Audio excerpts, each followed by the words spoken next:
Hello guys! Magandang hapon. So today's video ay isa na namang kaalaman. Ayan. Ito ay ano-ano nga ba yung mga bagay na talaga naman na makakatulong sa babae para siya ay uh, ma-L.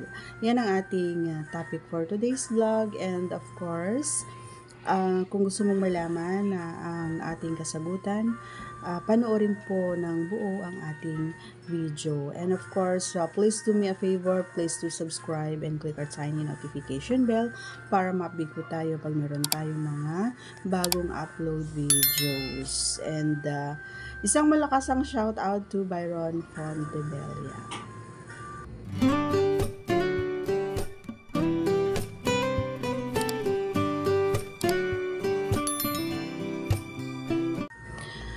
Ayun, yun na nga ang ating pag-uusapan, no? Ano-ano nga ba?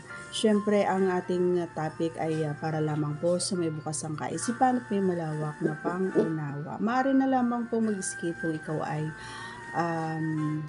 hindi bukas ang iyong kaisipan at may malawak na pang-unawa. Marami pong mga videos po dyan na maaari ninyo pong panoorin. Okay, so, pinapangunahan na nito yung halimbawa ay hindi naman ganun na talagang nagpapakita kumbaga ng motibo yung babae, no, na siya ay na L, 'di ba?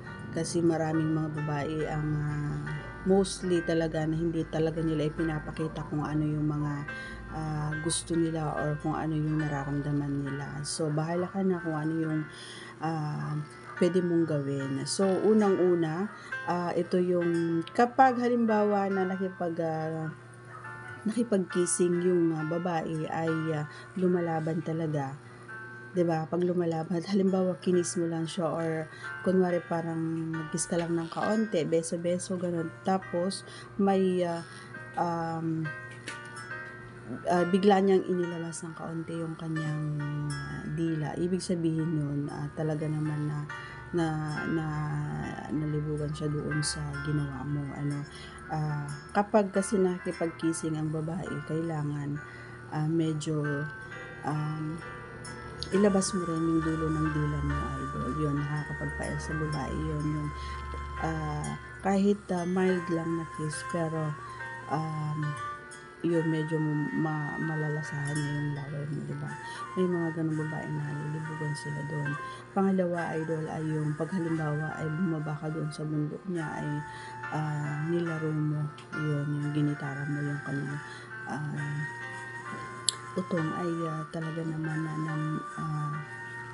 may posibilidad talaga na hindi aayaw kapag nilaro-laro mo na yung ano niya, yung pasas niya doon sa kanyang dalawang bundok.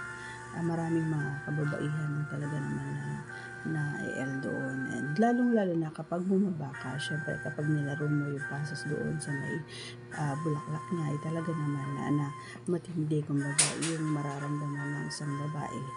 Diba? So, isang idadagdag ko lang, halimbawa yung kapag ikaw ay kumakain na doon sa may bulaklak, ay kailangan na isabay mo rin yung paglalaro mo doon sa butas, yung ipapasok mo yung iyong kamay o daliri doon sa butas, mas madadagdagan ang kanyang era. So, sana nagustuhan mo ang ating kasagutan. Once again, huwag kalimutan i-subscribe ang ating channel at pakiclick na rin ang ating tiny notification bell para ma-update po tayo pag meron po tayo mga new upload videos. Thanks for watching. Bye! See you on our next vlog.